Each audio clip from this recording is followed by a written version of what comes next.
టీడీపీకి సంబంధించిన ఒక మనిషి గిలుకుపూడి శ్రీనివాసరావు ఏదో ఉంది అతని పేరు. అతను నన్ను చంపడానికి ఒక కాంట్రాక్ట్ ఇచ్చాడు లైవ్లో. నన్ను చంపిన హెడ్ కట్ చేసి తీసుకొస్తే ₹1,00,00,000 ఇస్తానని కాంట్రాక్ట్ ఇచ్చాడు. అది ఆ TV5 సాంబశివరావు నివారిస్తున్నట్టు నటిస్తానే 3 సార్లు తనతో రిపీట్ చేయించాడు. అంటే దాని అర్థం ఏంటంటే వాళ్ళిద్దరూ కుమ్ముక్కై ముందే ప్లాన్ చేసుకున్నట్టు క్లియర్గా అర్థమవుతుంది. మూడోది దాని తర్వాత కంటిన్యూ చేశాడు డిస్కషన్, దాన్ని బట్టి కూడా అది ప్రూవ్ అవుతుంది. ఇంకా ఛానల్లో ఇలాంటి వ్యక్తులను పెట్టి ఇలాంటి ప్రసారాలు చేయిస్తానంటే 100% ఛానల్ ఓనర్ బిఆర్ నాయుడు గారు కూడా దాంట్లో కాన్స్పిరసీలో చేయి ఉందనేది నా బిలీఫు.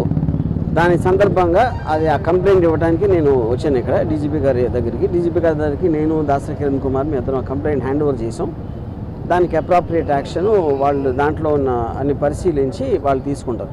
ఇది ఇక్కడ జరిగింది. బెదిరింపులు పట్టించుకోండి. ఇప్పుడు మీరు ఇప్పుడు ఆల్రెడీ తను సోషల్ మీడియాలో నేను చేస్తాను అంటే నేను చెయ్యి అన్నట్టు చెప్తున్నాడు. మీకు మర్డర్ చేయటం కన్నా వేరే వాళ్ళని ఇన్స్పైర్ చేస్తున్నారు మీరు. ఎందుకంటే ఇప్పుడు మీకు కిరాయి హంతకుల వీళ్ళ డబ్బులు ఇస్తే ఎవరు చేస్తారు? కిరాయి హంతకులు చేస్తారు. వాడిని చంపితే ఎంత డబ్బులు ఇస్తాను అని ఎంతమంది ఎక్కడెక్కడ ఎలా ఇన్స్పైర్ అవుతారో అని మనకు ఎట్లా తెలుస్తుంది? సో అలాంటిది మీరు టీవీలో చెప్పించడం కానీ చెప్పడానికి అవకాశం ఇవ్వటం అనేది మేజర్ క్రైమ్ అనేది నా ఉద్దేశం. అది కంప్లైంట్ దాని గురించి.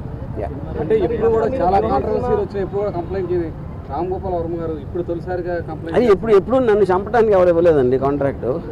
అది తొలిసారి ఇచ్చారు కాబట్టి నేను కూడా తొలిసారి కంప్లైంట్ ఇస్తున్నాను. ఇప్పుడు సినిమా రిలీజ్ అనేది అది ఇంకా కోర్టులో ఉంది. ఆ కోర్టులోది రేపు ఎల్లుండా తెలుస్తుంది. దాన్ని బట్టి ఉంటుంది. సబ్ జుడిస్ కాబట్టి అది నేను చెప్పలేను. చంద్రబాబు లేకపోతే ఆ పార్టీకి వ్యతిరేకంగా వ్యూహం అనే సినిమాని జగన్ అనుగుణం తీసుకున్నారు కాబట్టి మీ మీద ఇలాంటి వ్యాఖ్యలు కానీ ఏమైనా డిబేట్ జరుగుతుంది అనుకుంటున్నారు? ఇప్పుడు పాయింట్ ఏంటంటే పొద్దున్న లెగిస్తే లోకేష్ జగన్ సైకో, జగన్ బాబాని చంపేశాడు, జగన్ అది చేశాడు, అతను ఎవడో మర్డరు, ఇతను ఎవడో దొంగ, అతను ఎవడో స్మగ్లరు అని పొద్దున్న లెగిస్తే ఆయన మాట్లాడేదే వేరే వాళ్ళని విమర్శించడం లేకపోతే ఎలిగేషన్స్ చేయటం.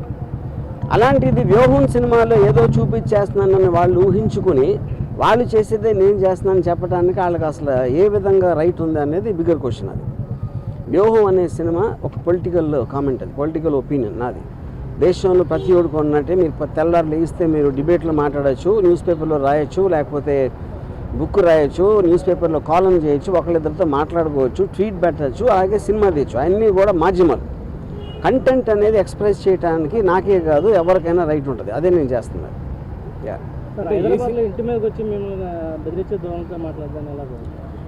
నేను అదే చెప్తున్నా. ఇప్పుడు వాళ్ళకి ప్యానిక్ అవుతున్నారా ఏంటా అనేది వాళ్ళకే తెలియాలి. ఎక్కడ వ్యూహంలో ఏం వస్తే ఏం చూపించేస్తే మా గురించి ఇప్పుడు చాలా చిన్న సింపుల్ కామన్ సెన్స్ క్వశ్చన్ అడుగుతాను. మీరేమీ తప్పు చేయనప్పుడు మీకు అసలు భయపడాల్సిన అవసరం ఏంటి? నేను ఏదన్నా ఉన్నది లేనట్టు చూపించేస్తే వాళ్ళందరూ ఎదవలా నమ్మటానికి ప్రజలు ఎవరన్నా ఏమన్నా అంటే నమ్మేస్తారా? ఎవరన్నా ఏం చూపిస్తే అది నమ్మేస్తారా? ఫైనల్గా మీకు చూపించిన దాంట్లో ఉందా లేదా ఏముంది అనేది వాళ్ళకి తెలియదు. ఎందుకంటే ఎవరు సినిమా చూడాల. కానీ గుమ్మడికాయ దొంగ అంటే భుజాలు తడుముకున్నట్టు వాళ్ళే ఊహించుకొని భయపడిపోయి ఏం చేయాలో తెలియక ఇలాంటి వాటన్నిటికీ రిసార్ట్ చేస్తున్నారు.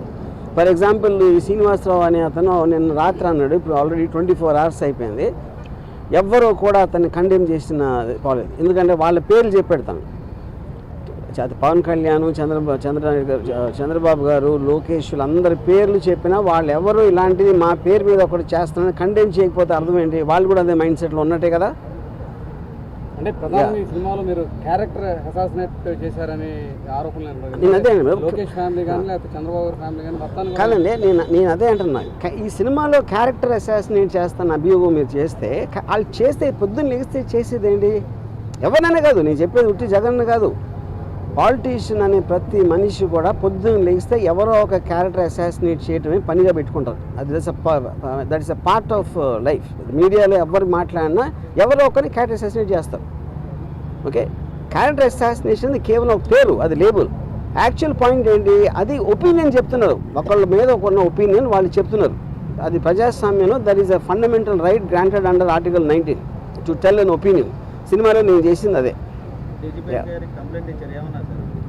ఆబ్వియస్లీ వాళ్ళ ప్రాసెస్ వాళ్ళ ప్రొసీజర్ ఉంటుంది, దాన్ని బట్టి వాళ్ళు దే విల్ టేక్ యాక్షన్. అంటే ఎవరెవరు మీద ఇచ్చారు సార్? ఎవరెవరి మీద ఇచ్చారు? నేను ఇచ్చింది మన Srinivasarao, Sambasivarao anchor, TV5 channel owner BR Naidu, ఈ ముగ్గురు మీద ఇచ్చింది. మరి ఈ సినిమాలు చాలా మంది కాంట్రవర్సీ ఉంటాయి, ఎప్పుడు లేని విధంగా ఈ సినిమాకి ఎక్కువ కాంట్రవర్సీ ఉండడానికి కారణం ఏంటి? అది మీరు టీడీపీ వాళ్ళని అడగాలి. నేను అదే చెప్తాను. కాంట్రవర్సీ అనేది నేను సినిమా తీస్తాను, కాంట్రవర్సీ అనేది దాని మీద అసాల్ట్ అటాక్ చేయడానికి వచ్చిన వాళ్ళు క్రియేట్ చేస్తారు. సో కాంట్రవర్సీ అనేది వాళ్ళు చేస్తారు కాబట్టి మీరు వాళ్ళని అడగాలి. అంటే కాదు సార్, వాళ్ళు ఏదంటే మీరు మొన్నటి వరకు క్యారెక్టర్స్ని అసాసినేట్ చేస్తే పర్లా, ఇప్పుడు ఫ్యామిలీస్ని కూడా మీరు అసాసినేట్ చేశారు. ఏ ఫ్యామిలీస్ ఎలా తెలుసు మీకు? అది మీరు కలగన్నారా, లేకపోతే నా ఐటీలోకి వచ్చి చూస్తారా అలాంటి సీన్లు ఉన్నాయని?